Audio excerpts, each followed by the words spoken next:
We are paid, that's all. We are God.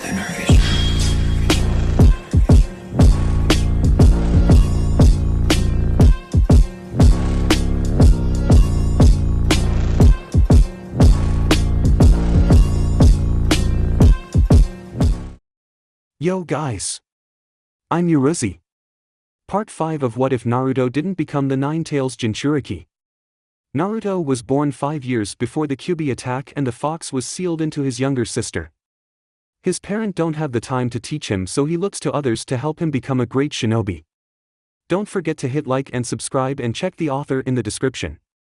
Let's start. Chapter 17. Becoming Famous. Naruto pushed himself forwards as he ran along the tree branches with his eyes focused on the route ahead of him. Beside him Enko and Mikoto jumped along his right and left, all looking towards the front, keeping their eyes focused and their wits about them. The trio were currently on a scouting mission along the border between Fire Country and Grass Country. They had gotten reports that a missing nin was seen along this route and had been causing trouble to travelers and merchants who were trying to get to Konoha and Iwa for trading purposes.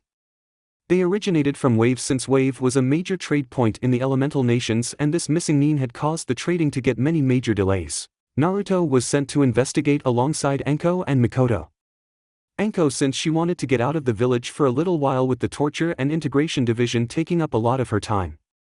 While Mikoto was sent since Minato wanted a well-known shinobi on this mission in case things did not go their way. Itachi meanwhile had joined the Umbu and was quickly rising to the rank of an Umbu captain. Naruto, though offered to become an Umbu, settled instead with becoming a Jonin. The life of an Umbu was not the one he wanted. Enko, not wanting to be left behind, had managed to get pushed to special Jonin. While her taijutsu and summons were easily Jonin level, she still had to work on her ninjutsu and stamina portion of her skills, something Mikoto was helping her with when possible. The trio were running almost on the border between the two countries, and they were surprised that they had not run into any Iwa shinobi yet, since most would have had patrols in the area similar to what they were doing. Do you sense anyone, Naruto? Mikoto asked as Naruto focused on his surroundings. He spread his sensory abilities to 2 miles wide. After a moment of silence he opened them and shook his head. Nothing so far. In that case it may be best to stop for the night. It is almost sundown and we do not want to be running during the night, since our view would be obscured and it will be more dangerous continuing. Naruto and Enko nodded and quickly found a small cave formation a little ways off that would be perfect for a camp setup. It was only about 12 feet long into the mountainside, but it did give them some cover and would likely be the best thing they would find. Mikoto had been going on missions more regularly lately, since it helped to prove the Uchiha's loyalty to Konoha. When the other clans, shinobi and civilians discovered and were told about the almost rebellion, the Uchiha clan lost a lot of trust and respect. Since then Mikoto had become the head of the Uchiha clan and was grooming Itachi to one day take over, since he was the eldest child. She was teaching him what he needed to know so that when he took over he could be an efficient leader and know when to be kind and when to be strict. Something unfortunately Mikoto's second son Sasuke seemed to need. When finding out about his father, Sasuke had become a very quiet, broody boy who preferred being alone and shot anyone down who wanted to befriend him. A few times Itachi and Mikoto had to stop Sasuke from pushing Ria around, since he did not want a weak sister. Mikoto would quickly discipline her son, which only made him brood more. He made his life goal to defeat his older brother and become the head of the clan. Itachi's only response to that was a flick to the forehead and telling him he would be waiting. It seemed that while Itachi and Ria had taken after Mikoto mostly, Sasuke's personality was leaning more towards his father's and his way of thinking. The one clan though that thrived off the Uchiha clan essentially being cut in half was the Hyuga clan. Before, the Uchiha clan was the most powerful, but now with their numbers halved, the Hyuga clan was now the largest of main clans and as well as the most powerful. That was something the Hyugas obviously knew, since some became quite pompous and walked with an air of superiority. But the clan head Hayashi Hyuga quickly stopped that and punished anyone who tried to think that way. The Hyuga clan head may have been strict and most times cold, but he refused to have his clan looked down at because of a few members trying to act better than everyone else. Naruto, you find us food whilst Enko and I will set up camp. You know what to do if anything goes wrong. Naruto nodded. Throw a kunai in the air with a flare seal strapped to it. I got it, he said as Mikoto nodded at him and watched him leap into the bushes. With Naruto.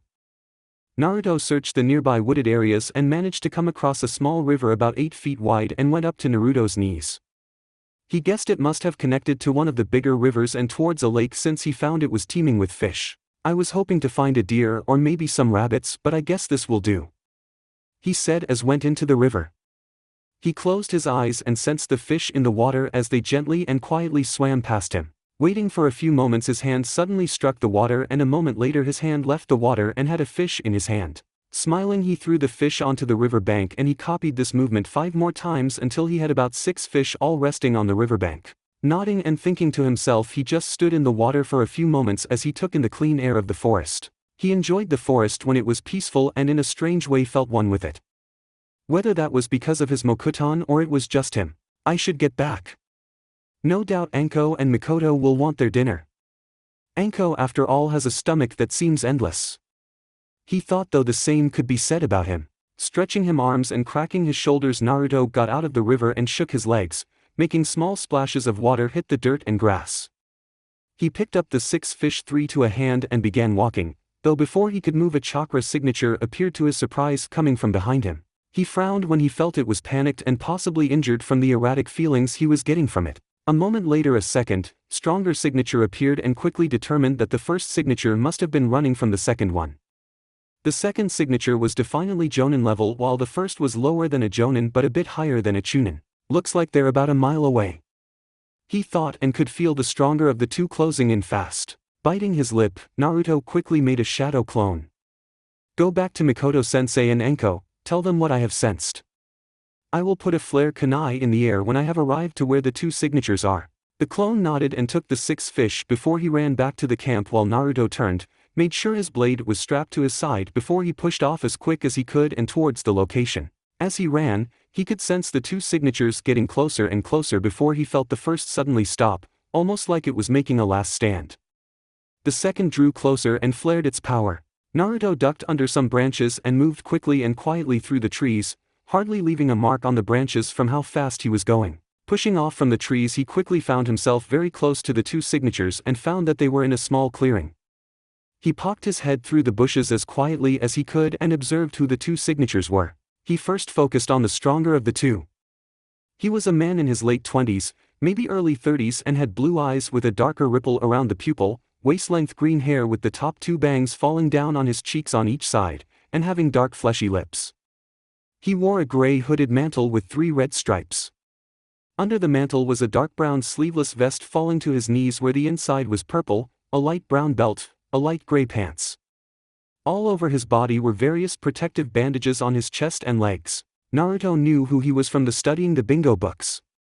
This man was Raiga Kurisuke, a missing nin of Kiri, former member of the 7 Swordsmen, wielder of the dual swords Kiba and A-ranked shinobi. A very deadly foe, Naruto thought before he turned to the other signature and almost fell out of the tree when he saw who it was. For years it had been since he last saw her, and yet she looked almost exactly like the last time he saw her, other than the fact she was 4 years older as well. Her black hair was still short and stopped just past her chin. Her uniform was similar as well, though now she had the pale brown Chunin jacket added to it. What are the chances of her being here?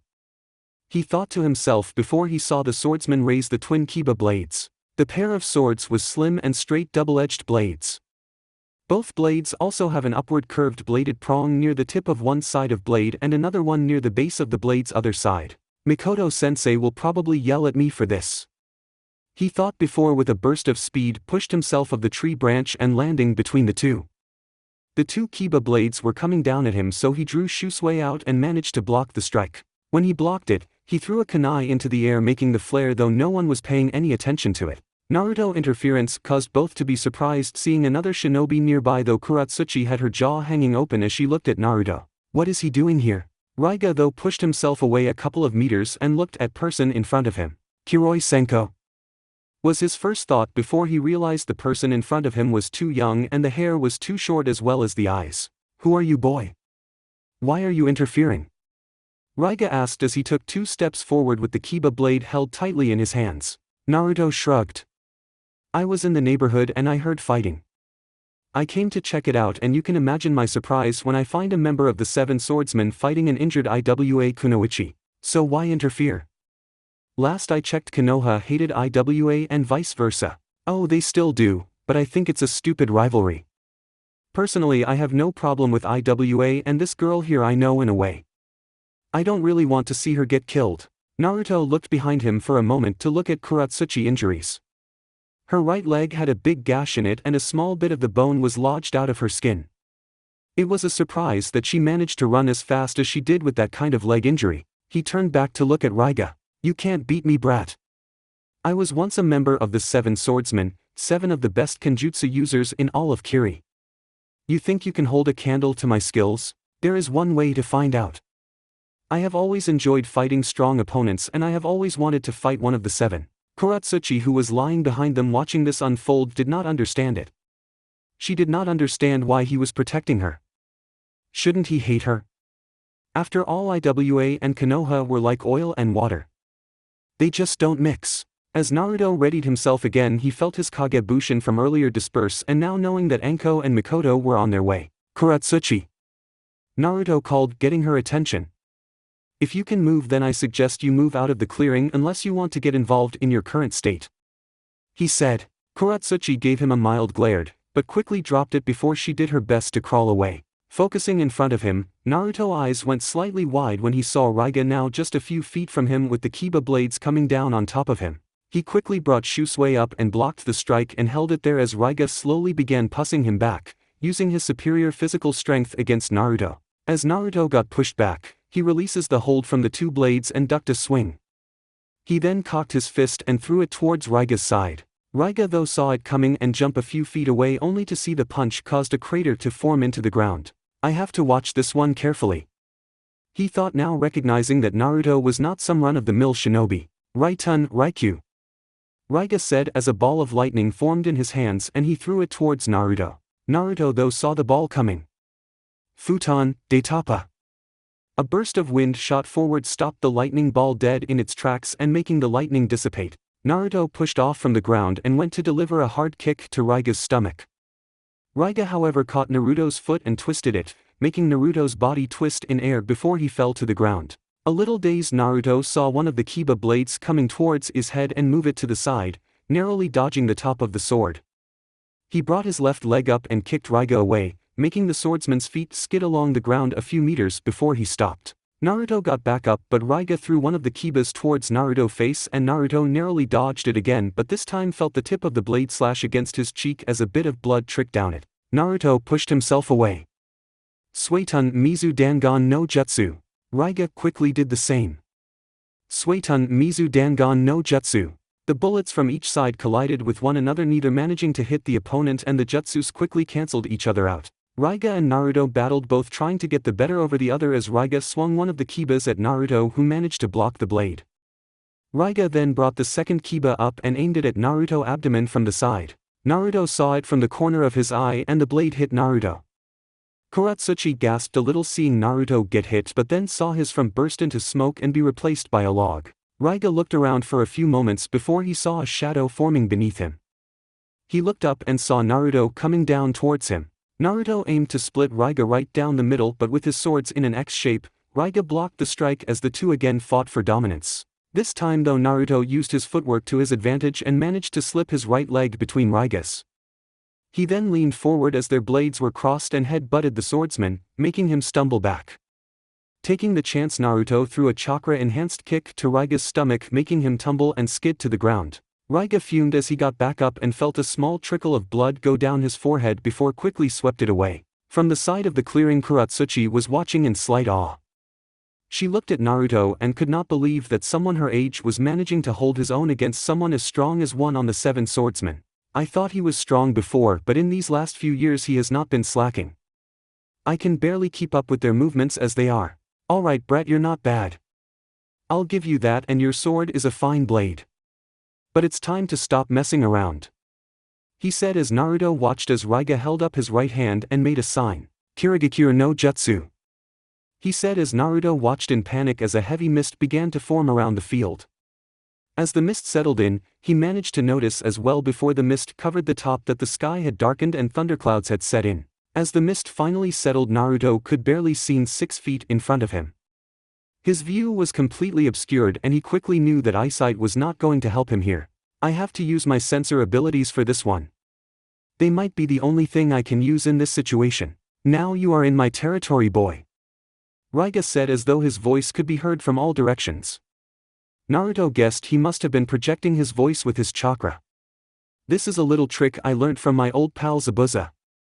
Well, more like stole it from him, but it's all the same. If you are trying to scare me, then you will have to do a lot better than that. Naruto called but heard a low chuckle. We shall see. He said before Naruto heard thunder rumble overhead and could scarcely see a bright light suddenly strike not far from him. He sensed Raiga was about 20 meters to his left and threw a few shurikens in that direction. He heard some clanging before Raiga's voice was heard again. Ikazuchi no Kiba. Naruto could barely see as a lighting current that must have originated from Raiga shoot towards the sky and saw it ripple along the skyline. After a moment Naruto's eye widened and quickly jumped to the side and rolled away just as a bolt of lightning formed and shot down towards the ground, making a small explosion occur. That was too close, Naruto thought before he went back to sensing for Raiga, who was now 10 meters behind him. He quickly turned around and blocked a strike from Raiga. Sanjiroku Pound Ho. Naruto called as Naruto slashed the air and made an airstrike sail towards Raiga.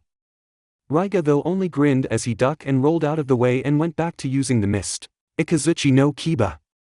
Naruto once again heard as he saw lightning shoot into the sky again, and Naruto once again managed to roll out of the path of the falling lightning strike. However, as he rolled, he inadvertently rolled towards Raiga, who was waiting for Naruto, and drove the Kiba into Naruto's side. Naruto sensed him at the last second and moved to the side, but still the blade managed to cut his side and make blood begin to pour out of the wound. Naruto jumped away and clutched the wound. This is not good timing, he thought as the hand over the wound began pumping healing chakra into the cut, hoping to heal it enough. It looks like the young swordsman is now injured. I guess he is not as strong as he thought he was, Raiga taunted. Naruto took a calm breath. Okay, enough is enough. No more letting him toy with you like this.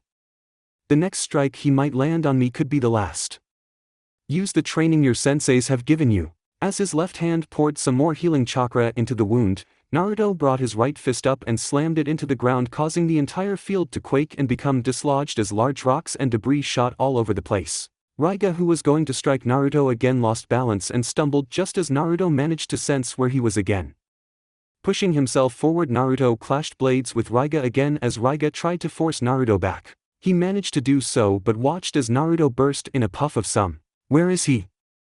He thought as he tried to look around, only to realize that the tables had now turned and Naruto was now using the mist to his advantage. Not wanting to let a kid beat him, Raiga put his blades in the air as lightning hit the blades and electricity covered his entire body. Reijiki no Yoroi.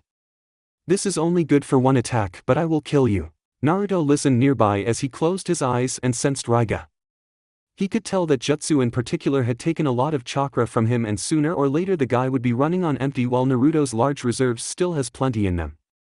His wound on his side was now partially healed, though as soon as the battle was over he would need to finish the job and bandage his side. The armor was similar to what the Raikage used, only nowhere near as strong. Naruto gathered chakra and built it up in his body. If I can use a powerful burst of chakra to release a genjutsu, then it should be possible to do something similar for this jutsu. Nothing can get through this armor. Be thankful that afterwards I will give you a proper burial. I'll pass, Naruto thought before he gathered earth chakra in one hand and water in the other. He slammed them together and was thankful that the mist was in full effect. Mokuton Mikuzo Chikyu Yari, he said silently and grinned as moments later he felt Raiga become panicked and a loud cry echoed out. Where is he? Raiga said to himself as he looked all around for Naruto, hating that he was now the one being toyed with. Trying to get a lock on the young shinobi, Raiga was about to push off towards where he thought Naruto was, but before he could move, he felt two sharp objects pierce into his ankles, going straight through the bone. Ah! Raiga cried out as he dropped one of the kibas, making the lightning around him disperse and leave him. He crouched down as his hands held his ankles. Pain was shooting along his ankles like fire. From afar, Naruto heard the dropping of a blade and used this moment to his advantage, and perhaps now would be a good moment for him to use a new technique of his. Itoryu, Kumenbachi, he said as he ran towards Raiga and jumped into the air. As he descended down towards Raiga, he positioned his blade into a stabbing position. Coming down from the air, he saw Raiga stand up shakily and at the last moment saw Naruto coming down towards him. He tried to move, but his ankles were in too much pain. He tried to block it, but he was too slow and his last technique had taken a lot out of him. Naruto's blade came down upon him and went straight through the right side of his chest. Naruto stood like that for a moment as his sword impaled the former Kiri shinobi before he drew it out and put Shusui back into its sheath. He then gathered a big amount of chakra before a few moments later he released it all. The result was what he wanted as the mist around him began to disappear and clear up. As it faded, he saw that beside Kuratsuchi were Anko and Mikoto, both looking worried.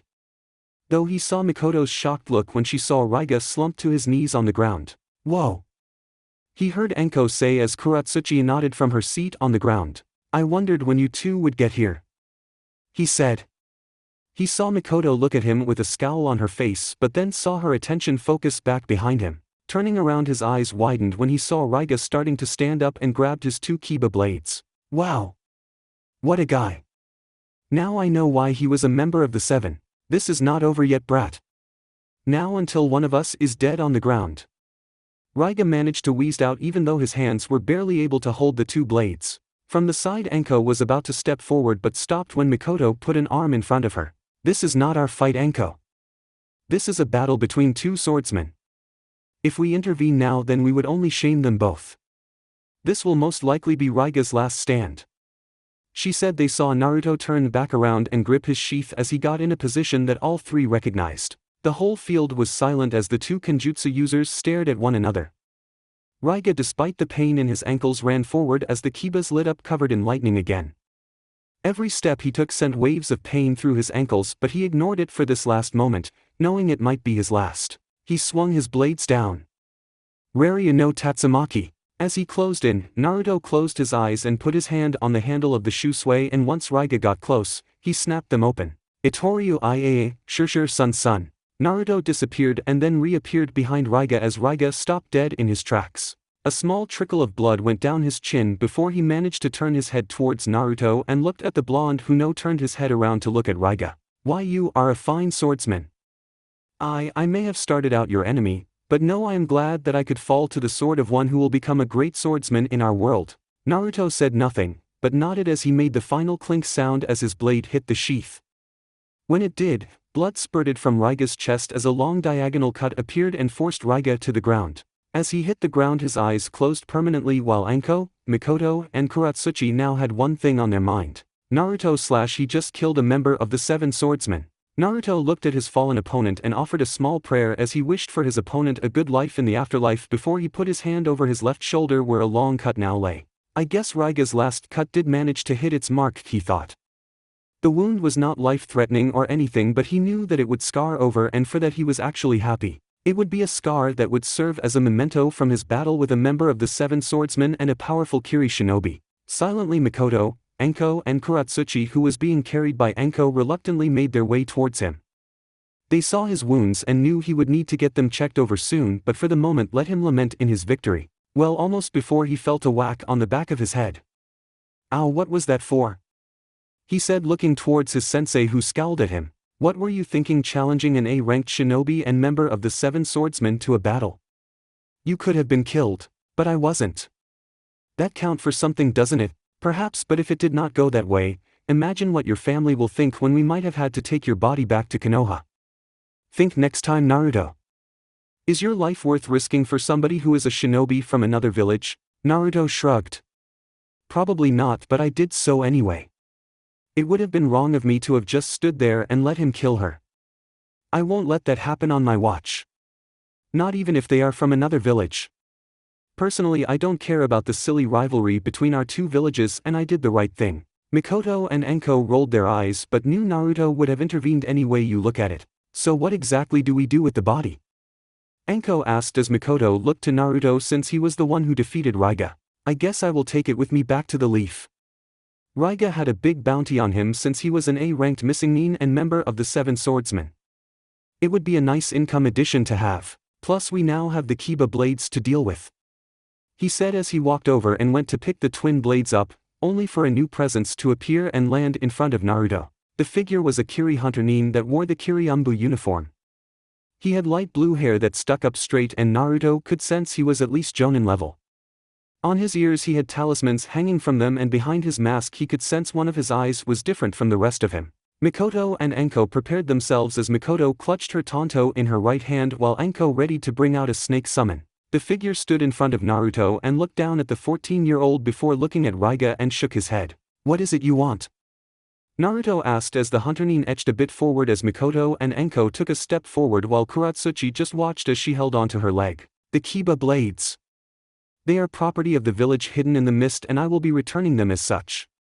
My future Mizukage Mai Terumi will need the assistance of those blades." Everyone looked at him in confusion.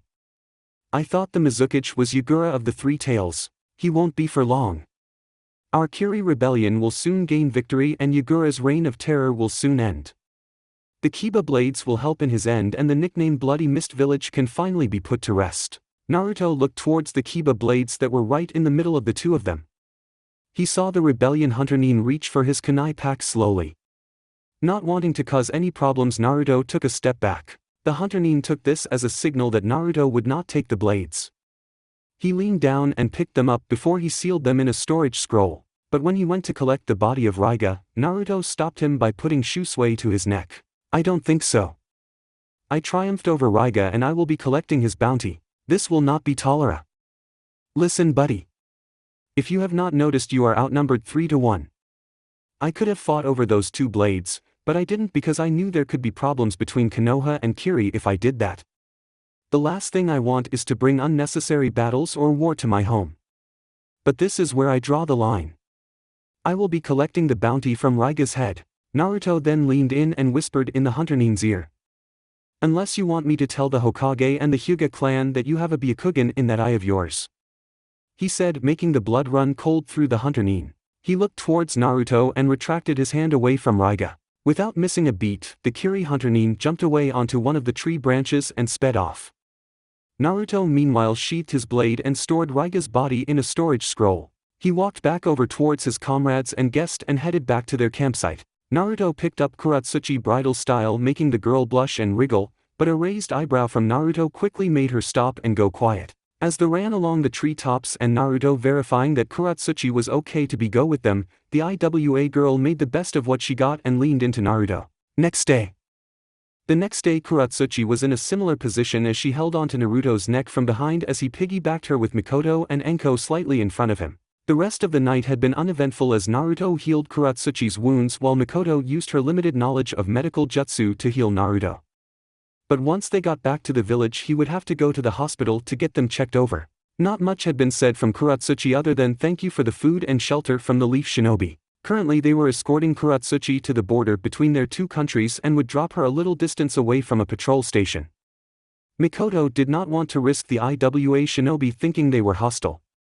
Since grass country was between their two countries, they would drop her off at one of the spots IWA Shinobi stop at regularly in the border country. "You okay back there?" he asked as Kuratsuchi nodded. "Are you going to say anything other than nod or shake your head?" He got his answer in the form of a shaking head. He pouted a little before shrugging. "Suit yourself. Be ashamed not hear that pretty voice of yours. I'm sure it makes many men and some women tingle when they hear it." Naruto smirked a little when he saw her face heat up and felt her flick his ear. "Don't say such things." Fine, fine," he said back, just happy that she finally spoke. "So, what have you been doing since our battle during the Chunin exams?" "Getting stronger, I bet." "Of course, I said I would and I will still want a rematch one day for that humiliating defeat you gave me. I thought you were going all out against me, but your match with the Uchiha was even more earth-shaking. I hate it when people hold back against me. Hey, you can't blame me for not going all out. I had a genius Uchiha to go up against. I needed some tricks up my sleeve and I could not reveal them all in the match with you." Kuratsuchi huffed. "Yeah, well, don't think you're going to win next time. I will show you how strong I have become. My father and grandfather have both been training me non-stop for the last 4 years." Naruto nodded. "Well, when you want your rematch then I will be happy to give you it." Kuratsuchi nodded back. She turned to look at Anko and Mikoto and could see they were both looking at her from the corner of their eyes, obviously making sure she did not try anything. "So why did you help me?" she asked as she saw Naruto turn his head to look at her. He shrugged again. "Why not? I mean, I know we are from two different villages that happen to not like one another very much, but I could not just let you sit there and die. You do know that most would have just let it happen, right?" I know, but I guess I am not like most people. Most people would say that, thinking they have something different that make them stand out. True, but I guess in my case it is true. Kuratsuchi looked at him before she nodded again and leaned closer towards him as she looked into his violet eyes. She had to admit that his eyes were very beautiful. Since she knew the yondaime has blue eyes, she guessed he inherited his violet eyes from his mother. That, and she would also admit that he was quite handsome. She looked over towards Mikoto and Enko again to see that they were not watching them anymore. Gathering a bit of courage and hoping no one found out about what she was about to do, she leaned over his shoulder more, which made him look towards her. Before he could do anything or react, Kuratsuchi's lips pressed against his. It was quick and did not even last a second, but he felt her soft lips against his and could taste cinnamon on them. It made him want to lean in and kiss her back, but stopped when he almost tripped over and fell to the ground. Tell no one. That was just a way of saying thank you. Don't look into it, she said before she looked away. Naruto could not say anything since he was too gobsmacked to even respond, so he settled for nodding. He then turned back in front of him and kept running along the treetops. The group stayed silent for the rest of the time before they eventually reached the spot where they would drop Kuratsuchi off. She was able to walk slowly towards the patrol station and she watched as the trio of leaf shinobi left the area. Though she saw Naruto turn his head to look at her and the two just looked at each and their faces went a little red and heat up before turning away. As they left, both had a tiny smile appear on their faces while Kuratsuchi shook her head. Calm down, girl, it was just one kiss. A kiss you initiated, she thought before making her way to her destination. Naruto meanwhile thought similar things. It was just one kiss. It did not mean anything, right? Konoha, 3 days later. Minato sighed and leaned back in his chair to take a moment rest as the paperwork just built up and up on the table. He did try the Kagebushin to conquer it, but his wife put that idea down, saying he could not cheat his way through it and had to man up. She is so cruel to me. He cried inwardly before shaking his head and sitting upright as Kushina and Mikoto walked through the door, both happily chatting and smiling. How is he? Minato asked, referring to Naruto. He's fine, Kushina answered. Shizun said most of the injuries have already healed, but the bigger wounds like the one on his shoulder and side will scar over. Minato nodded and leaned back again and whistled. Our son, who is 14 years old, managed to defeat one of the 7 swordsmen. Who would have thought it, even if Raiga was not one of the stronger members? The moment they returned, Mikoto sent Naruto straight to the hospital to get his wounds looked over and sent Anko with him. Then when she arrived at the Hokage office, Minato and Kushina were in the office making out on the desk. Mikoto quickly spoke up since she did not think the village needed an Uzumaki Namikaze baby number 5. After relaying what happened on the mission and get to Naruto, Kushina had completed blurred out of the room as she ran so fast to the hospital that most only saw a red blur barreling past them. When she arrived, she all but smothered her son into her chest and was checking him over before lecturing him about fighting a member of 7 swordsmen, saying he could have been killed. Minato was the same, though inwardly he could not have been any prouder. As the trio spoke, Jiraiya jumped through the window and threw a bingo book at Minato, who quickly caught it. There a reason you threw this to me, sensei? Jiraiya frowned. Take a look on page 165 and see what your baka of a son has done. Everyone frowned at the tone, but Minato quickly opened up to page 165. Mikoto and Kushina looked over to see what they were supposed to be looking at before they all went pale and eye-wide when they saw the brand new member of the bingo book. Name, Naruto Uzumaki Namikaze. Age, 14 to 15.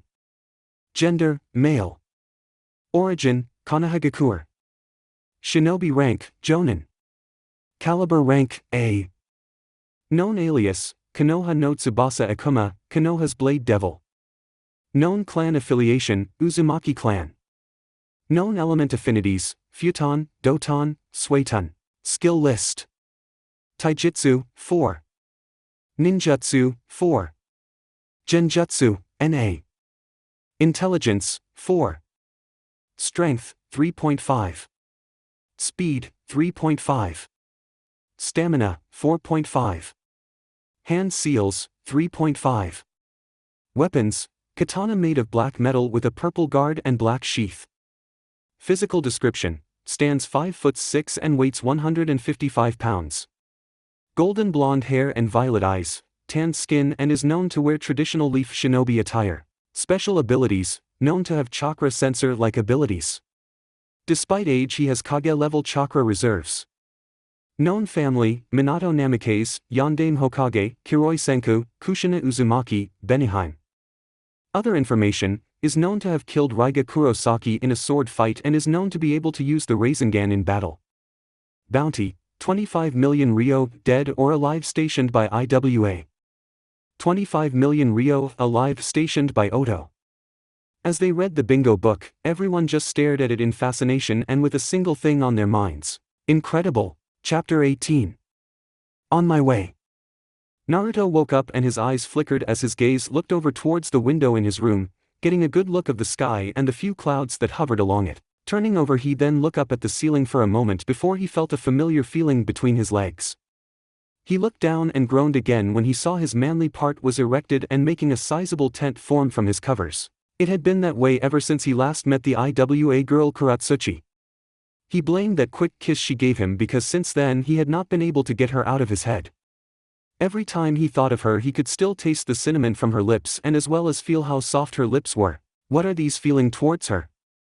I don't understand them. He thought, since just the thought of her and her light pink eyes made his stomach do a few flips and his heart flutter. Could I have feelings for her? He wondered, since it sounded so stupid if he did. He had only properly met her twice, and one of those times she was trying to kick his ass. He did not dare speak to anyone about this. If someone he knew discovered he was developing potential feelings for a girl from IWA, the granddaughter of Tsuchikage no less, it would bring trouble, and he knew it would cause even more problems between him and his family. His friends might accept it, but he dreaded what his parents would have thought about it. Especially considering how IWA thinks of his father. Sighing and getting out of bed, he took a quick shower and dressed in some comfy civilian clothes since he had the next few days off. At 15, Naruto was now 5'8" and was now taller than his mother and the same height as Tsunade. His hair was kept short, since if it got longer then he would just look like his father. The main noticeable change was that now on Naruto's forehead was a purple diamond mark just like Tsunade has on her forehead. Since the news of his battle got out with Raiga Kurosaki and that he was now in the bingo books as an A-ranked shinobi, Tsunade and others knew that Naruto would be targeted by bounty hunters, shinobi, and missing nin. So Tsunade decided that to make sure he had a better chance of surviving an encounter with a potentially stronger opponent, she placed the creation rebirth seal on his forehead. That way Naruto could store chakra into that seal, and if Naruto is injured to a point where he might die, then he could release it if stored enough chakra and heal all his wounds. Plus it helped that Naruto had some knowledge of medical jutsu thanks to his training with Tsunade. Tsunade knew that the jutsu would shorten his lifespan, as did Naruto if he ever used it, but to her she would rather Naruto lose 5 years of his life than lose his life altogether. Kushina, Minato, Mikoto and Hiruzen all agreed as well and would give them some relief knowing he had the seal stored on him. Wearing simple black shorts and a dark green shirt, he walked out of his room and saw Anko and Itachi sitting around the table as Itachi ate his cereal while Anko was guzzling down a glass of orange juice. Morning, sleepyhead, Anko said as Naruto gave her a tired wave and Itachi a slight nod. The Uchiha boy just nodded back before going back to his breakfast. Busy, I take it? He asked as he put some toast in the toaster and waited for it to pop up. He saw Itachi dressed in his umbu uniform while Anko was in her usual shinobi wear and was slipping her sandals on underneath the table as she drank. You know it, got 3 people to torture today. Oh, the blood and the screaming. It just tickles me, she said as she mock shivered. You know you're never going to get a boyfriend if you keep scaring people like that. Itachi muttered but felt a swift foot kick him in the shin. Though it hurt, he did not show it and instead just raised an eyebrow at Anko, who was smiling happily at him. No man could ever handle my desires, my wonderful Uchiha friend, she said, ruffling the top of his head and making his hair go messy. Beside, as much as I like boys, you know I do like the women just as much. So you keep telling us, Naruto said, since Naruto and Itachi discovered that their teammate and friend was bisexual. In all honesty, they were not that surprised, since Anko always seemed to look at girls behind and chests when they were not looking. Plus it did not bother them since they both knew she had a thing for both sexes very earlier on and they accepted it easily and quickly. Then I guess I will warn the male and female population of Konoha and warn them Anko is looking for a good rutting. May Kami save them. True, but maybe we could get around again. You did love it when we went at it that one time, Anko said, wiggling her eyebrows at Naruto, who shook his head. That was something Naruto would never forget since it was only a couple of months ago. Naruto and Enko had been home alone and somehow the topic of sex had come up and how it led to them saying that since they were shinobi, they could die on any mission at any given time. Both mentioned that neither wanted to die a virgin. So after some more talking and the eventually addition of some alcohol, Naruto and Enko lost their virginity to one another. It was not bad, if anything for their first time it was pretty amazing since Enko did things with her tongue that Naruto did not think was even possible. And Enko loved how rough Naruto could get when they were in the moment along with his stamina. The next day after their night of passion, nothing really changed and they went back to being normal friends. Both were not that bothered by it and were happy that they had sex for the first time with a good friend and someone that they both enjoyed being with. They did not understand why people thought sex would overcomplicate things. Before they were friends and now they were friends who lost their virginity to one another, nothing more, nothing less. Though they both felt sorry for Itachi when he came out of his room looking dead tired and glaring at them, neither realized he had even come home and must have heard them going at it since Naruto did not put up silent seals around the room. I thought we agreed never to mention that again. Itachi said as the two chuckled before Naruto grabbed his toast and went towards the door as he slipped his sandals on. Where you headed? Enko asked. Just to the messenger tower. I have not checked it in a week so I thought I would do it now. Can you check mine please? She asked giving him the puppy dog look making him roll his eyes before nodding. As thanks she blew him a kiss before getting back to her breakfast. Leaving the apartment building Naruto walked at a leisurely pace as he greeted and waved to a few of the civilians and other shinobi. He saw Kurenai and Asuma sitting with one another and talking quietly to each other. When they saw him they gave him a wave hello which he happily gave back. As he walked down the path of the Leaf Village, he stopped at a small cafe he made regular stops to and bought his morning coffee. As he walked out he sensed two small figures barreling towards him from behind. Quickly turning around and opening his arms he held strong as two blonde blurs smashed into him and hugged him close. Naruto and I. Mito and Eiji both called as they smiled up at their big brother who still held them and began walking with the two 10-year-olds, one in each arm. We haven't seen you in ages Ni-san. Where have you been? Eiji asked while Mito was give him a mixture of a pout and a glare, wanting him to answer quickly. You better answered Ni-san or I'm telling Ka-chan. Mito piped up making him roll his eyes. If you must know then I have been on a lot of mission over the last 2 months so I have not been home much. But now I have a few days off which if you want I am sure I can give up to spend the day with you two munchkins and Mina-chan. Besides why are you two not at the academial at the moment? Last I checked Thursday was a school day. Irika-sensei was not well and Mizuki-sensei got pulled out due a mission. So we got the rest of the week off. Eiji answered as Naruto nodded. The twins both nodded eagerly as Eiji hopped down from his brother's arms and walked beside him while Mito climbed up her brother and got on his shoulders. You comfy up there? He asked as Mito nodded her head before the trio began walking again. They talked and chatted happily as they asked him about what kind of cool missions he had been on lately and if he could teach them some new jutsu. Apparently they were getting bored in their class since Irika just babbled a lot and lectured too much. Though they did train from time to time with their parents, Kakashi and Jiraiya, it was only light training and nothing cool in their own opinions. Naruto made it fun when he showed them a thing or two and would turn it into a game. They eventually arrived at the messenger tower and when they got to the top, the twins went straight to petting the various birds that were kept up there and fed them little treats. Naruto smiled at them as he collected his and Enko's messages. He put Enko's away into his back pocket and took a quick look at his own. It was only 2 pieces. One of which was from a weapons dealer from Iron Country since he liked being kept up to date about the latest chakra metal weapons they developed over there. He then looked at the second message and immediately he turned serious since on the front of the letter was the royal emblem for the fire daimyo. The fire emblem was not difficult to recognize and he knew if he was getting some kind of message from the royalty of Fire Country then it must have been extremely important. Opening it, he quickly began reading it. As he did the twins looked over and saw Naruto's face look gobsmacked and suddenly have the need to sit down.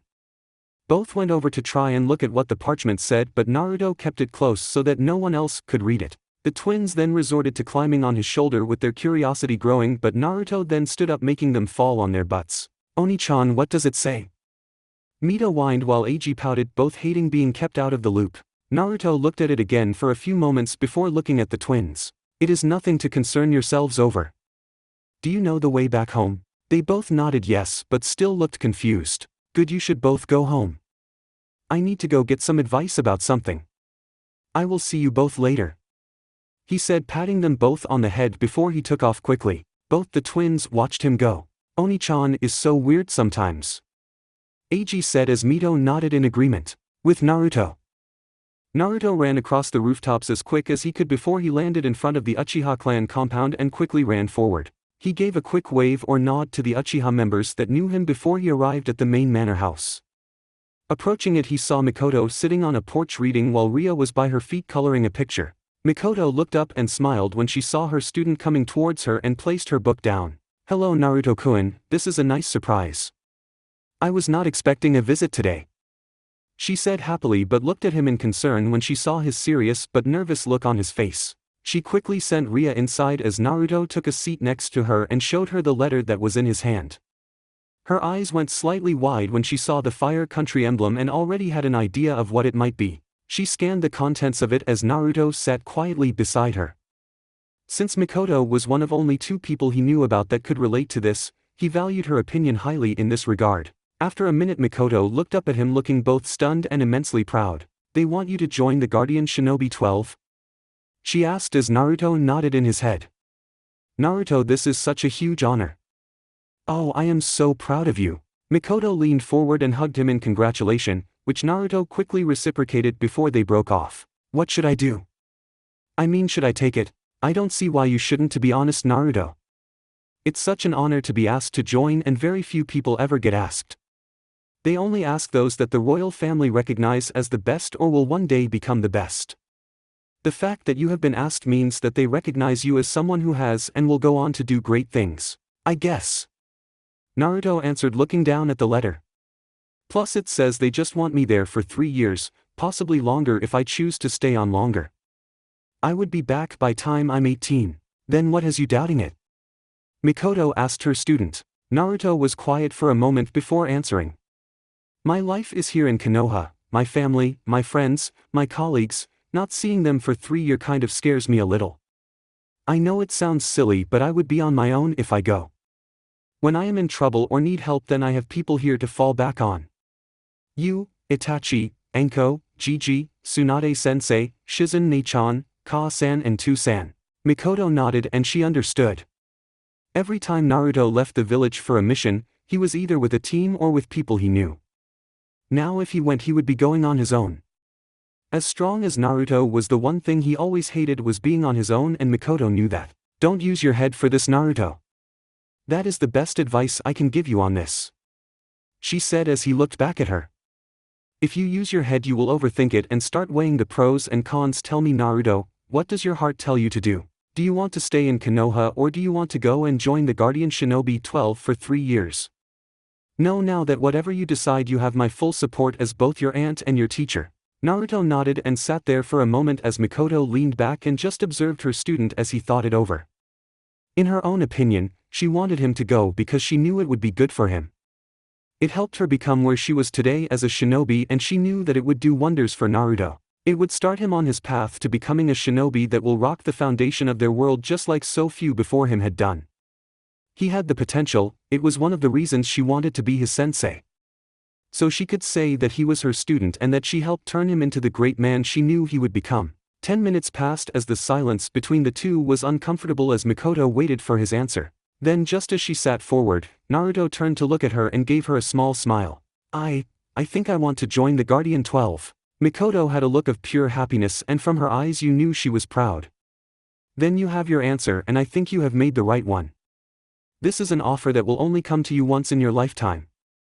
So many before you have turned it down, like your parents for example, Kakashi, Jiraiya and Tsunade as well, and I always think they made the wrong choice. Leaving the village and joining the Guardians 12 for 3 years when I was 17 was one of the best decisions I made because it helped me grow as both a person and as a shinobi. I know it will work for you as well.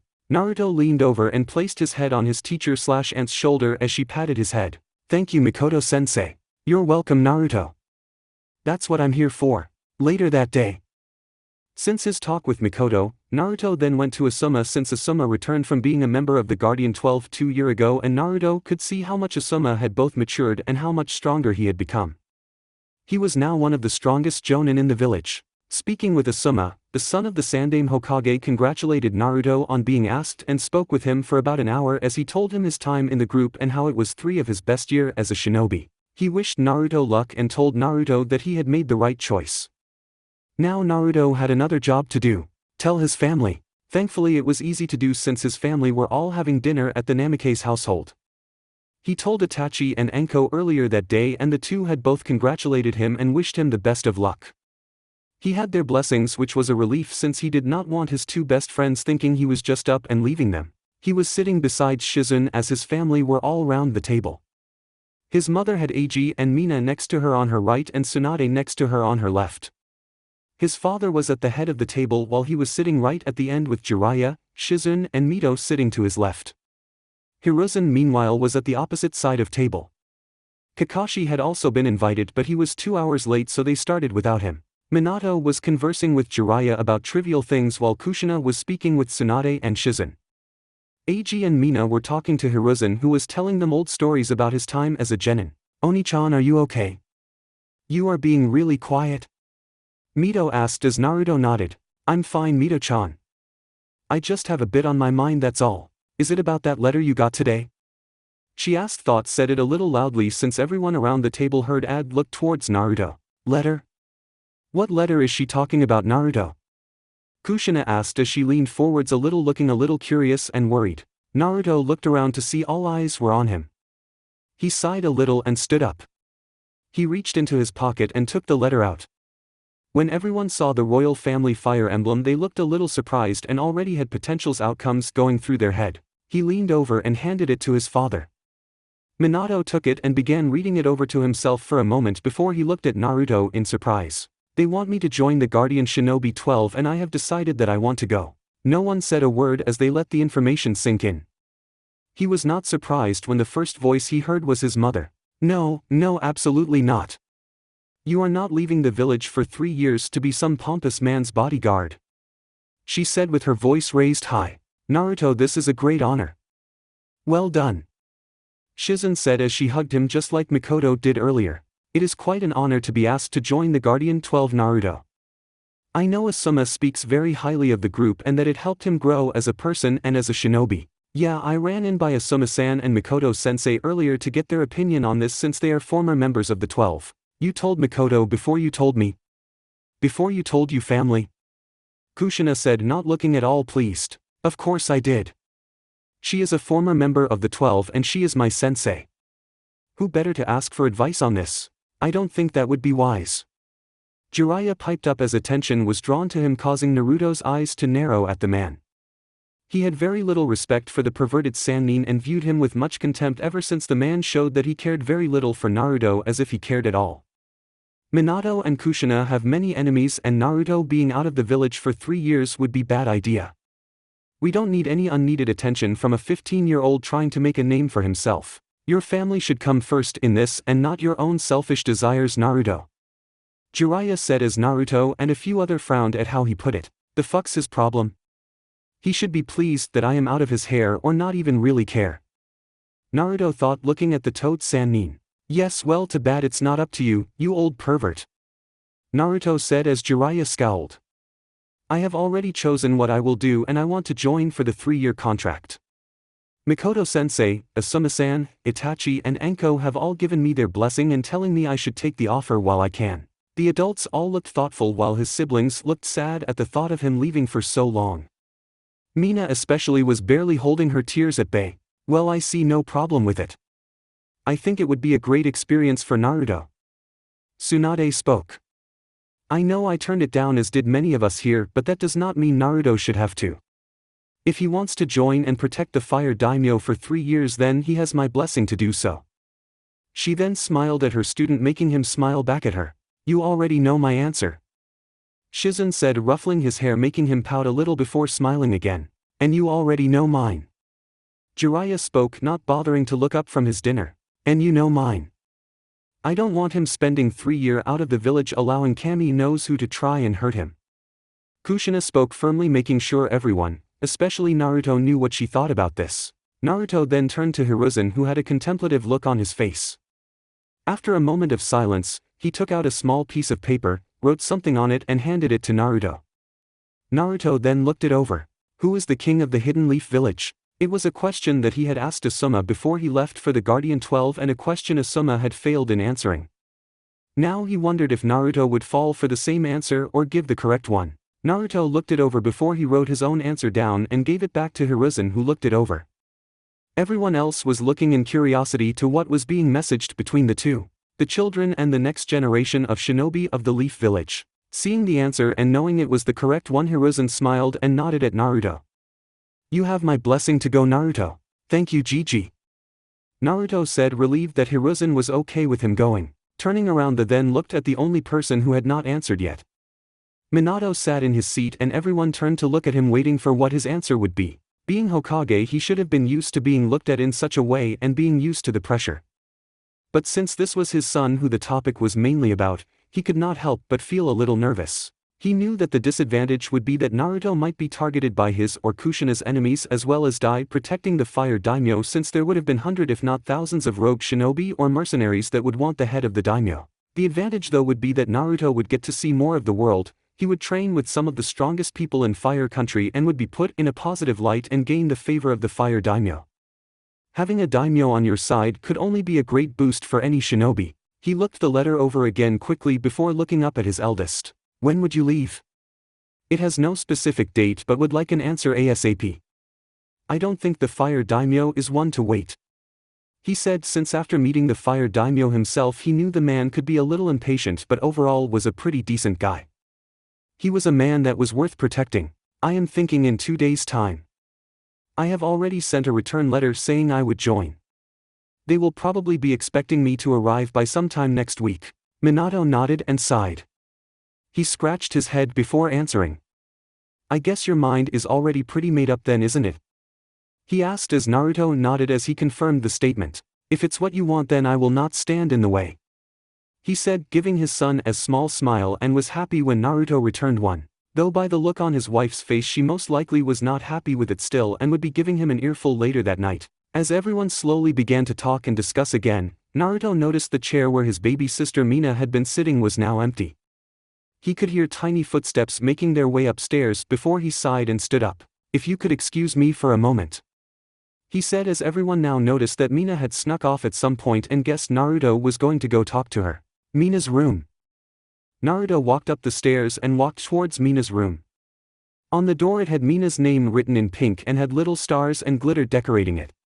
He smiled because it just showed how innocent Mina really was. As he knocked on the door, he could hear soft crying and sobbing coming from inside. "Mina-chan. Can I come in?" He didn't get a reply and only heard more sobbing. Turning the handle gently, he opened the door and stepped inside. Looking over towards his sister's bed, he felt his heart ache when he saw his little sister curled up in a ball as tears ran down her cheeks and her face looking red and puffy. "Mina-chan," he said softly as he went towards her bed and kneeled beside her, going down to her level. He pushed a strand of hair out of her face and gave her a soft pat on the cheek. "Please don't cry, my little Heim. It hurts seeing you so upset," she sniffled as she ran her hand across her nose. Naruto pulled a tissue from a small tissue box on her bed stand and had her blow her nose before he wiped away some of the tear from her eyes. As he sat on the bed, he felt her get up and crawl onto his lap. She put her head on his chest and wrapped her arms around him as her little legs dangled off the side. "I don't want you to go. I don't want you to leave me." Naruto sighed and out his head on top of hers as he hugged her back. "I know it might be weird without me around, but it will only be for 3 years. Then I will be back and we will be together again. You need to understand, Mina, that this honor I have been given only comes around once in a lifetime. If I don't take it then I might always regret missing the opportunity." She sniffled again, but he felt her nod her head. "Besides, you know I would never leave you anyway. I'm always with you even when you don't realize." She turned her head to look up at him with a confused look on his face. He just smiled as he nuzzled his nose against hers, making her smile and giggle a little. "I'm always right in here," he said, tapping her chest with his fingers. "Just like you will always have a very special place in mine, a special spot that no one will ever take." Mina tapped his chest like he did to hers as Naruto nodded. "You want to know a little secret, Mina-chan?" he whispered into her ear. Mina nodded her head eagerly, wanting to know the secret. "Out of all the people that I care about in the world, you are the person I love and care about the most. But don't let Ka-san or Mito-chan find out or they might get jealous. He whispered in a hushed tone, making Mina giggled again before she leaned up and gave him a big kiss on his cheek before she just sat with her big brother and enjoyed his warm cuddles. Naruto sat there hugging his baby sister, and he could not begin to realize how much he was going to miss not only her but Mito and Eiji as well. "Hey now," he said, getting her attention again. "How about tomorrow just you, Mito and Eiji spend the day together? It will just be the four of us and we can have a day of fun. We can all go to the park together, go up on the Hokage monument and have some Ichiraku's ramen for lunch. Would that be nice?" Mina's eyes gleamed happily and quickly nodded her head, showing she liked the idea before the two decided to go back downstairs and enjoy their dessert. Next evening, Kushina took a heavy breath as she combed her hair in the mirror in her room as she wore her light purple nightgown, getting ready for bed. She was not ready to see her eldest son leave tomorrow, not one bit, but she had eventually relented after she and Minato had spent a good 2 hours during the night talking about it, with Minato finally convincing her. The main convincing was how he described Naruto's feeling towards them both. After discovering how they unknowingly treated him for 5 years, Naruto was very distant and sometimes cold towards them. Not outright, but he was rarely in the same room as them.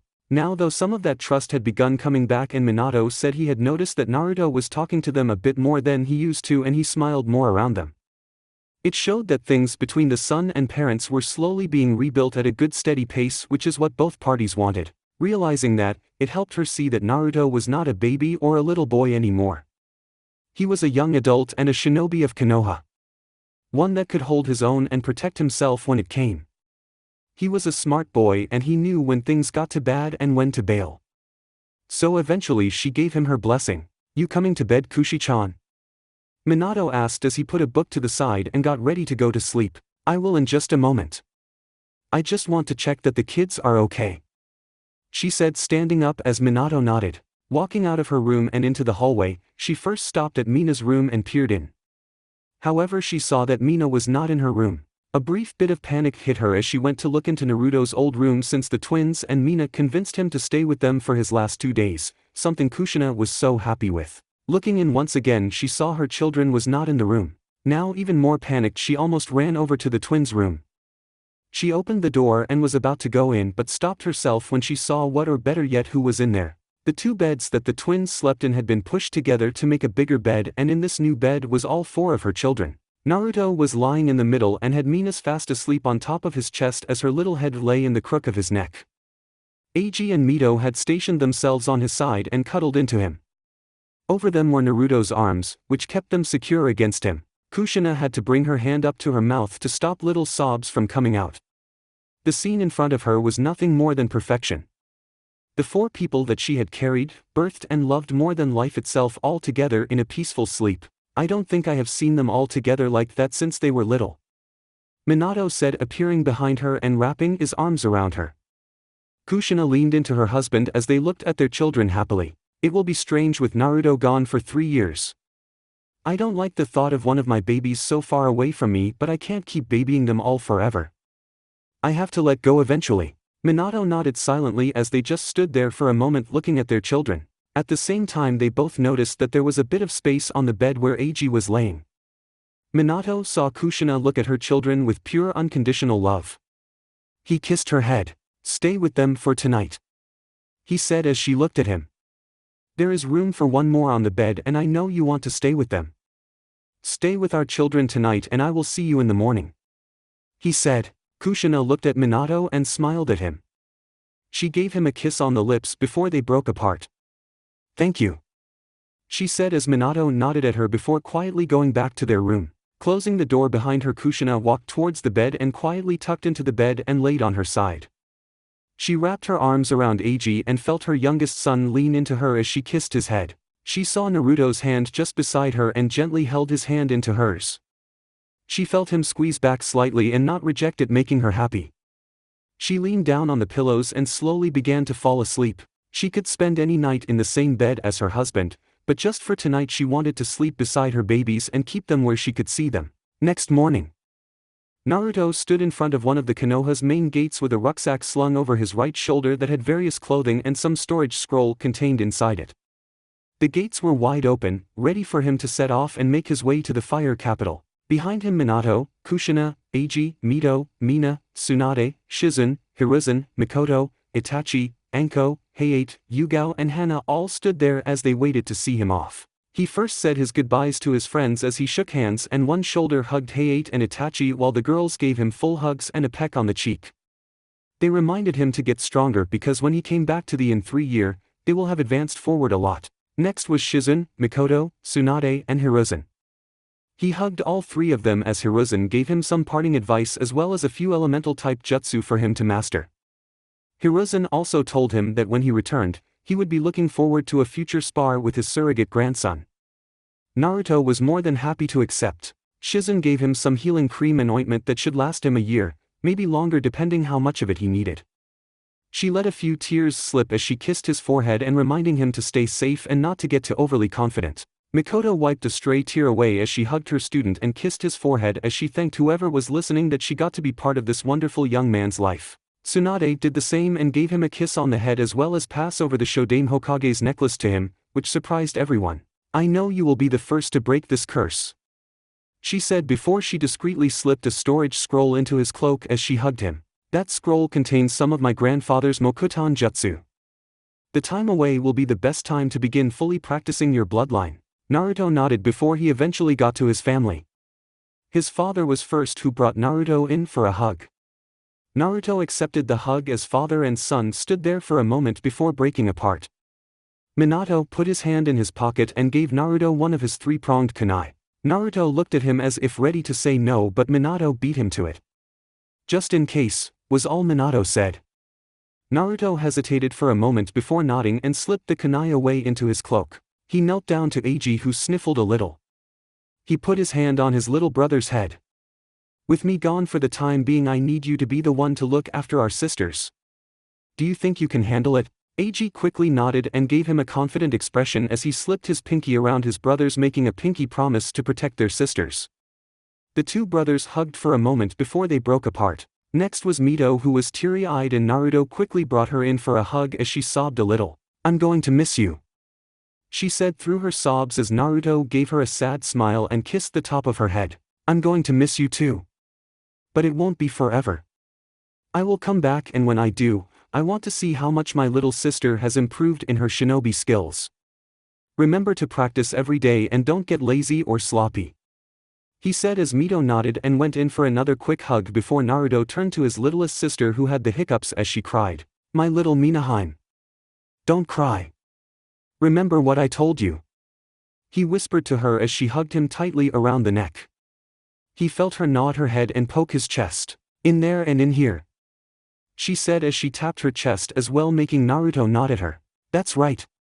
As long as you remember that, I will always be with you," he said as gave her a kiss on the head while Mina gave him a big long sloppy kiss on the cheek.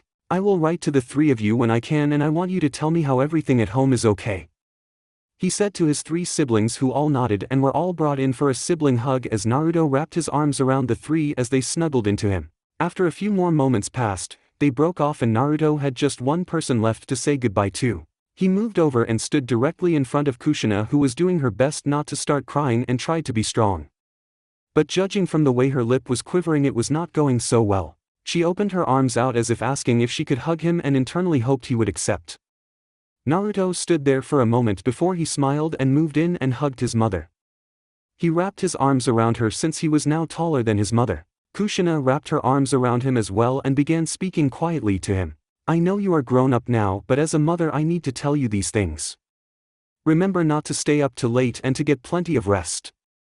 Remember to eat all 3 meals and not to overdo the ramen like we Uzumaki tend to do. Make some new friends while you are at the capital and never get too over your head in dangerous situations. Listen to your senpais and don't overdo your training. I don't want you coming home in crutches or worse." By now Kushina was letting her tear flow. "But most importantly, be happy and know that I love you so, so much. I know I have not been a very good mother to you and I have made some horrid mistakes, but you are my first baby and I see how special you are now. You are my first child and therefore you are a piece of me." She sobbed as she kissed the side of his head. "Come home safe and come back to me." Those who were close that heard her words smiled as they wiped some stray tears out of their eyes. Naruto meanwhile listened to his mother's words, and deep inside his heart the pain that was inflicted on him over those 5 years of loneliness and neglect finally began to show signs of healing properly. He hugged his mother tighter, kissed her on the cheek and spoke 4 words that he had not said in so long. "I love you, Ka-chan." Kushina let out a little gasp and her body shook at hearing those words and hugged him even tighter as she stroked the back of his head while Naruto leaned into his mother, finally enjoying the warmth from her just like he did when he was a child. Letting out a few sniffled, they finally broke apart as Naruto gave her one last smile before he turned around. 2 Anbu escorts stood patiently waiting as they readied to escort him to the capital. Nodding to the 2 Anbu, he walked towards them and made sure he had everything before turning back to look at everyone. "I will see you all in 3 years. He said as everyone waved back at him and said more goodbyes before Naruto and the 2 Anbu leapt into the trees and left. As the large group turned around, Minato comforted his wife and began walking back to their homes. They would have seen Naruto turn his head one last time to look at them, letting his tears run down his face, knowing he would not see these wonderful people for 3 years. Chapter 19. The Leaf Boy and the Rock Girl. Naruto's feet skidded along the ground before he managed to halt himself. His arm came up and wiped away a dribble of blood that ran down his chin and spat out some more to the ground. "I knew this was going to be a good spar. It's not often I can let loose like this and really push myself," he said as he eyed his sparring opponent from the other side of the field. His opponent was an interesting-looking man who had the appearance of a monk. He was a bald man with dark eyes and very thick eyebrows. He wore the standard attire of the ninja monk, which was a white long-sleeve shirt and pants with a black one-shoulder top going over the top. He wore the sash which represented the 12 Guardian Ninja group and went barefoot. The man's name was Chiriku and was a senior member of the 12 Guardian Shinobi. He had been there since Asuma had been an active member and had been the one to show Naruto the ropes as well as became Naruto's senpai. Sparring with Chiriku was doing wonders for Naruto's training since the man was easily high Jonin level, and from what Asuma had told him about Chiriku, the ninja monk was easily on par with Asuma, who was one of the Leaf's best. He might not use ninjutsu or genjutsu like other shinobi, but Chiriku's taijutsu was very powerful and was quite knowledgeable in fuinjutsu. "Pretty good, Naruto. I really have to keep on my toes, otherwise I don't think I am going to last much longer," Chiriku praised as bruises covered his arms and face as well as a few cuts from Naruto's blade. "Well, I have a good sparring partner. I am just glad I can have a good match with my senpai. Come," Chiriku said calmly as he and Naruto sped forward and met in hand-to-hand combat in the center of the field. For 10 minutes the two just fought hectically and so fast that anyone who watched would just see blurs.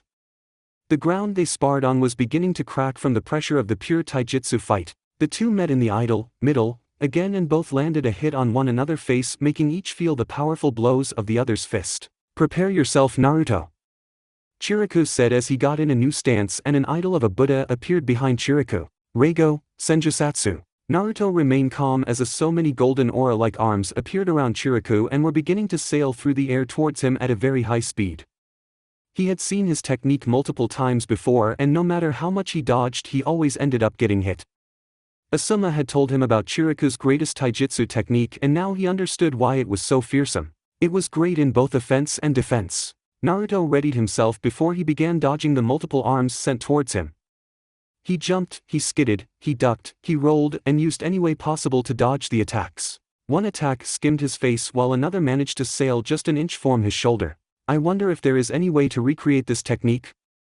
It is definitely something worth having when things go bad," he thought, though he knew Chiriku would never teach him the technique. The technique was only taught to those who were monks at the fire temple. If you were a monk then you could learn it if strong enough. If not then you did not learn it. Chiriku was regarded as the strongest shinobi monk in Fire Nation and one of the main reasons why he was part of the Guardian Shinobi 12. Many looked up to him as teacher and the unofficial leader of the group. Though there were only a few others of the Guardians and not the initial 12 like most thought, he was a powerful force to be reckoned with and many thought twice before fighting him. At first he was doing well, but eventually a hard hit slammed into his shoulder and Naruto went down on the ground. As he did, the other arms slammed into him, making a dust cloud from their impacts. "Not bad, senpai, though you will have to do better than that. You will have to try better, young comrade," Chiriku said with an uncommon grin on his face as his leg swept Naruto from underneath him and drove him to the ground. His palm then extended and aimed at Naruto's chest. However, Naruto managed to grab his wrist before the strike could land and brought his legs up to wrap around his arm and shoulder and brought Chiriku down with his arm locked in an arm bar. Chiriku tried to wriggle out of it but found Naruto's grip was solid and his arm would not be going anywhere. He began to feel pressure and pain engulf his arm before he eventually realized he was beaten. He tapped his hand on the ground, which Naruto saw, and let him go. Naruto stood up with a happy grin on his face as he put a hand out to Chiriku, who happily accepted the gesture. I believe that is now 14 victories to me and 12 for you. For now, but experience has its rewards. Chiriku answered before the two began to make their way back to the compound they stayed in before heading to the temple. The other members of the Guardians were watching over the fire daimyo, so Naruto and Chiriku took the time to spar and refine their skills. They had a rotor to when who would protect the daimyo at specific times and when they all needed to be there. The only times they all were requires was during meeting with clients and other important people that did not come from Fire Nation. As the two returned to their room and changed, a messenger arrived at their compound and reported they were to go directly to the throne room as the fire daimyo wished to speak with them both. After giving their answers, both hurried to change and look presentable to the fire daimyo. Since Naruto finished with 10 minutes to spare, he sat down at a desk in his room and began writing a letter to Mito. Since he joined a year ago, he messaged Mina once a month updating her and everyone else on how he was and that he missed them and hoped to see them soon. Mito was jealous of all the cool things her big brother was doing and made sure he knew it. In return, Mito would write back telling him what had been going on in the Leaf Village, how the family was and how the twins were doing in the academy. He laughed since it was always the same answer. It was boring and they wanted to fall asleep, which apparently the class Nara boy was doing. When he was updated on his two best friends, he was happy to find out that Enko had been promoted to full-time Jonin while Itachi became an Umbu captain. No surprise there, since Itachi was quickly becoming one of the strongest in the village and one of the best shinobi they had ever had. Mina would also write back comments or reply from his parents, namely his mother. Kushina wanted him to know how much she missed him and that she was praying every night that he come home safe and sound. His father just spoke about how proud of him he was and that he looked forward to the day he returned home. Finishing his letter and attaching the sealed note on the back of a messenger hawk, he opened his window and let the hawk fly to Konoha, where he would probably get a reply by the end of the week. Wearing his shinobi gear, which was a simple gray shirt with black shinobi pants and sandals with his Guardian 12 sash currently around his waist, he left his room and made his way to the throne room. Throne room.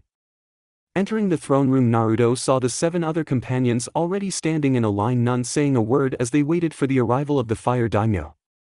They were currently looking to fill the other 4 spots on the Guardian force, but so far had come up short. He knew they sent many to Konoha, but those from Konoha almost always turned it down. Naruto could not fathom why people would turn up such a chance, and like Mikoto and Asuma had told him, it was a once-in-a-lifetime opportunity. The throne room was the definition of grand and fancy. Its walls and floors were pure white and made of marble with multiple tapestries all hanging around the room, all so beautifully made it was like the pictures were alive. At the end of the room were 4 white pillars, 2 to a side next to a golden red throne with 4 steps that led up to it. Behind that was a giant symbol of the fire kanji. He got in line and nodded to his other members, who all nodded back before waiting patiently for the daimyo. They did not have to wait long, as 5 minutes later the giant doors to the left of them opened up and the fire daimyo walked in with a few guard around him and took to his seat while his guard stood at the side of the steps. He was a thin man with a gaunt-looking face and beady black eyes.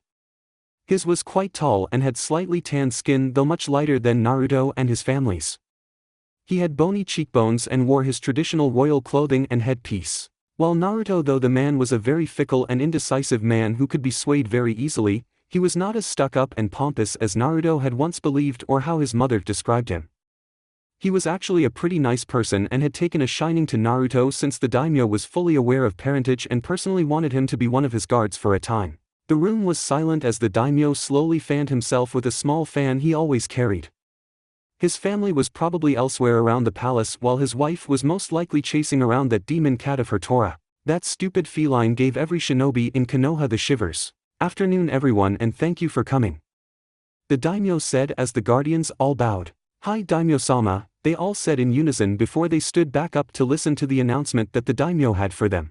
In 1 week the Earth daimyo of Earth Country will be making his way to my palace for a meeting of a possible alliance between Fire Country and Earth Country.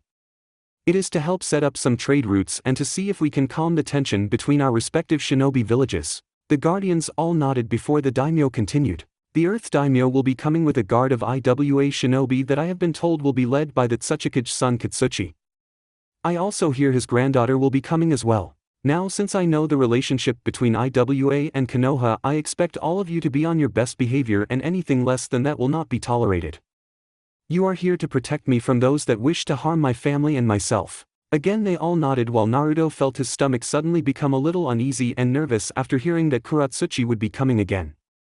He did not think he would ever see her again, and if they did then it would be in battle. His feeling towards her, if anything, had gotten stronger, and he was still trying to figure them out. No other girl he thought about made him feel this way. In the back of his mind he wondered if she felt anything for him after their brief kiss, though he kind of doubted it. "My full family will be here to welcome the Earth Daimyo into our home, and our meeting will occur during the next 3 days. I will want 4 of you to watch myself during these meetings, whilst the other 4 of you will watch over my family. Is that clear?" he asked, scanning the face of his guardians. "Hi Daimyo-sama." They repeated again as the daimyo nodded. "Good, very good. Their shinobi will be housed in the quarters around the Earth Daimyo, so be warned not to start or try anything with them, and do not cause any unnecessary trouble." The guardians all nodded and began to walk away. "Naruto, a moment please," the fire daimyo called as Naruto stayed behind as the rest left. As the doors closed, only Naruto and the fire daimyo with his samurai-like guards remained.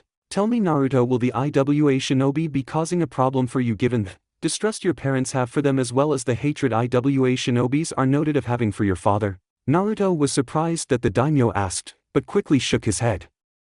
"No daimyo-sama, it will not cause a problem. I have personally had no problem with IWA shinobi, so as long as they do not start any trouble with me, then nothing will happen between them and me." "Very well, I was going to possibly send you home for the week if there was a problem, but since you have assured me there will not be one, then I will expect you to be on your best behavior when they arrive next week." "Yes daimyo-sama. You have my word, nothing will happen during the Earth Daimyo's stay here." The daimyo nodded before waving his hand and giving Naruto the okay to leave. Naruto did just that and headed for the throne room doors as the daimyo got up as well and left via the doors he came through with his samurai-like guards with him. Naruto could sense 2 of his fellow guardians protecting the daimyo form the rooftops as they did their jobs, while Naruto had a few hours off before his watch was on. Naruto walked in his room and lay down on the bed as he took a book out of his desk that read Fuinjutsu Level 7. Opening up, he began reading before he internally sighed at the thought of the following week. Next week is going to one long week, he thought before he began to read. 1 week later. Naruto stood beside Chiriku as all the guardians watched over the fire daimyo from both of his sides, as the fire daimyo stood at the front of his family with the palace servants all to the side as they watched a convoy head towards them with a large carriage directly in the center and being protected by IWA shinobi that could be seen as clear as day. "Here they come," Naruto whispered as the others all nodded. "Let's hope this visit stay peaceful." Sora spoke. Sora was a monk from the fire temple that arrived to join the guardians just 4 days ago. He was a little younger than Naruto but was quite formidable in the temple's teaching and used various wind jutsus. He had the same attire as Chiriku, but had a full set of light blue hair that went down to his chin. Naruto glanced at the IWA shinobi and already spotted that Tsuchikage's son, since he was a good head taller than the other shinobi and was a lot wider. He looked poised and focused as if ready to take someone's head off with just a moment's notice. It was not until they got closer that Naruto saw that behind Kitsuchi was none other than Kuratsuchi. His cheeks reddened a little since she was more beautiful in his opinion than the last time he saw her. Her hair was a little longer as well, but not by much, and Naruto could not help but noticed her breasts were a little larger too. When the convoy arrives, the carriage stopped and out came the Earth Daimyo. He was an older man with a very prominent, gray beard and mustache, and his eyes have dark marks underneath them. His face was further accentuated with creases running from his eyes. He wore the standard attire of the daimyo. "Welcome my friend. I hope your journey here was without problems?" the fire daimyo asked as he shook the hand of the older daimyo. "It was fine. A few bandits thought they would try their hand at killing me, but my guards made short work of them," he said as the IWA shinobi stood proudly behind him. "Then I thank your fine shinobi for getting you here safely. They have my thanks." The fire daimyo spoke as he nodded to the IWA shinobi as Kitsuchi nodded towards him in acceptance. "Come, you must be tired from the journey. I think some tea in the garden is in order." The fire daimyo then led the earth daimyo away into the palace while his family introduced themselves and followed behind. Kitsuchi followed as well as did another IWA shinobi, while the others were being led by one of the servants to where they would be staying. Chiriku and Sora did the same while the other guardians went about their own duties. As Naruto walked away, his eye crossed over to Kuratsuchi and found she was staring at him. It was the previously look she gave him where it looked like she was trying to study him, or when she narrowed her eyes in their battle. This was more curiosity, as if she was internally fighting over something. When their eyes met, he saw a very thin bit of red appear on her cheeks before she shook her head and walked away. As she walked away, Naruto's teenage urges kicked in and could help but watched as she walked away and swayed her hips a little as she did. Kami, that's just cruel, he thought to himself before he shook his head as well and went in the opposite direction. He was on night duty to guard the fire daimyo tonight, so he planned on getting as much sleep as he could until then. Plus it was always the most boring of all the shifts. That, and he thought it was weird to watch over someone when they were sleeping. Next day. Moku Bushin no Jutsu. Naruto called out as he slammed his hands together.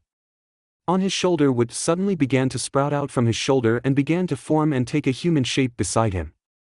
After a few seconds, the wood clone was complete and Naruto took a good look over it. He walked around it checking the features were all correct before he nodded and smiled. Alright, that's pretty good.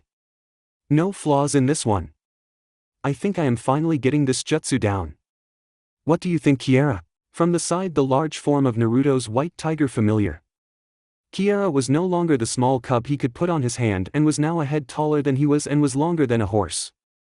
Her green eyes were still as mesmerizing as before and her large teeth shined as she gave him a toothy smile. It's about time. You spent long enough on the jutsu. Well, Mokuton is not exactly an easy element to master.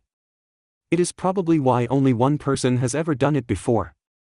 He muttered as Kiera yawned and lay on her side. Wake me up when something interesting happens. Lazy feline, Naruto muttered before he checked over one of the scrolls Tsunade gave him. He put a little tick next to the Mokuton Bushin before he turned his attention to the Mokuton, Mokujihiki. Alright, let's try this one out, he said as he memorized the hand seals before sealing the scroll away onto his arm. He dispelled the Mokuton Bushin. Loosening his shoulders up, he was about to slam his hands together when his eyes snapped to the side and suddenly jumped out of the way. He landed a few meters away and saw on the ground where he had been previously standing was now a large glob of lava. He rolled his eyes and turned to the side where he saw a familiar Iwa Kunoichi sitting on a tree branch. Was that necessary? He asked as Kuratsuchi grinned at him and jumped over towards him. Well, I had to make sure you had not been slacking. So am I up to par? Naruto asked as he crossed his arms while Kuratsuchi smirked. For now maybe, but it's still early. Besides, we have a score to settle. Remember I said we would have some kind of rematch the next time we see one another. The fire daimyo already warned me not to start any trouble. The earth daimyo told us the same thing, but we are not causing any trouble. We are just sparring with one another. No kill shots though. Fine, no kill shots. Kuratsuchi agreed before she jumped away while not even paying attention to the giant white tigress that sat up looking at the two of them in an odd manner before smiling a toothy grin. She guessed this was the girl Naruto had told her about before and who he had developed some kind of crush on. The two sparred for a lot of the afternoon and Naruto had noticed she had improved a lot. Despite being chunin, he guessed she was closer to being a jonin. He put her on par with Enko, while maybe a little stronger thanks to her yoton. Her yoton jutsu had also expanded and he had to do a lot of dodging and running to avoid melting. Kuratsuchi meanwhile was breathing a little hard. Once again Naruto had gotten stronger than he was before and she was barely able to keep up with him. It infuriated her to know that the gap between them was so large still, but she was resolute that she would catch up to him eventually. She would not allow herself to be taken down so easily. As the Iwa Kunoichi ducked a punch from Naruto, she noticed his legs were a little too wide for comfort. Kuratsuchi grinned just as Naruto saw what she had planned. She entwined her legs with his and tried to force him down to the ground. Naruto used his weight to support him and managed to use his superior physical strength to push her back. However, the two stumbled and Kuratsuchi fell to the ground and landed on her back while Naruto landed on top of her. The fall caused the two shinobi's faces to suddenly become only inches apart, their noses even grazed one another. Both Naruto and Kuratsuchi had blushes on their faces and both found themselves suddenly leaning in towards each other. Before they could kiss though, they finally realized what was about to happen and both stopped and leaned back away from one another. Oh, I'm sorry, that was my fault. Naruto said as he got off Kuratsuchi and sat on the ground beside her.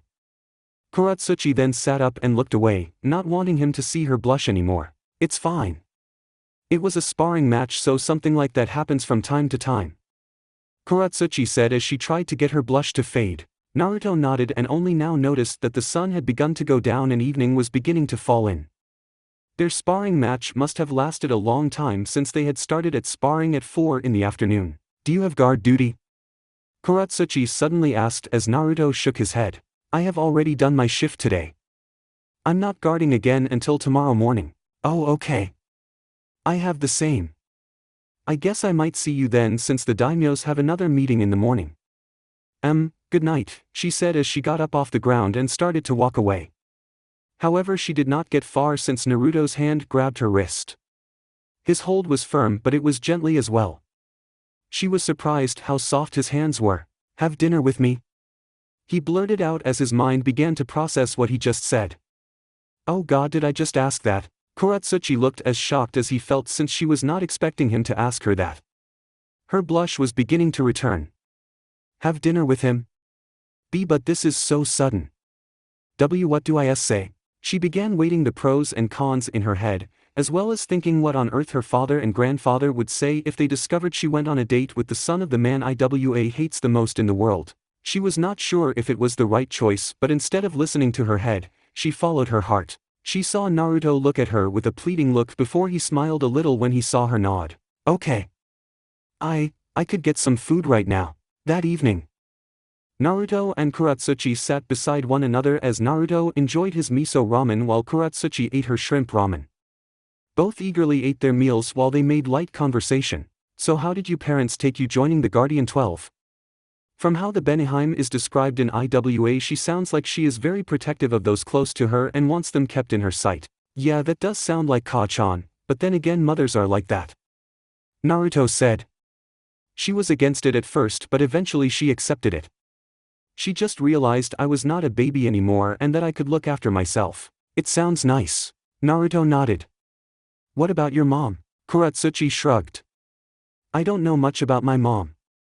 From what my Tusan tells me, she was a shinobi of Kiri that my Tusan had a fling with. They were together for a while and they had me about a year later of getting together. But then the bloodline purges happened and my Tusan took me to Iwa since I had the Yotan bloodline. So you got it from your mom then? He asked as she nodded. She is still alive from what I am told, but my Tusan said that the welfare of Kiri had to come first and that she had to help put it right. Apparently she was young as well when she had me. Barely 18 years old while my Tusan was 23. Did he ever tell you her name?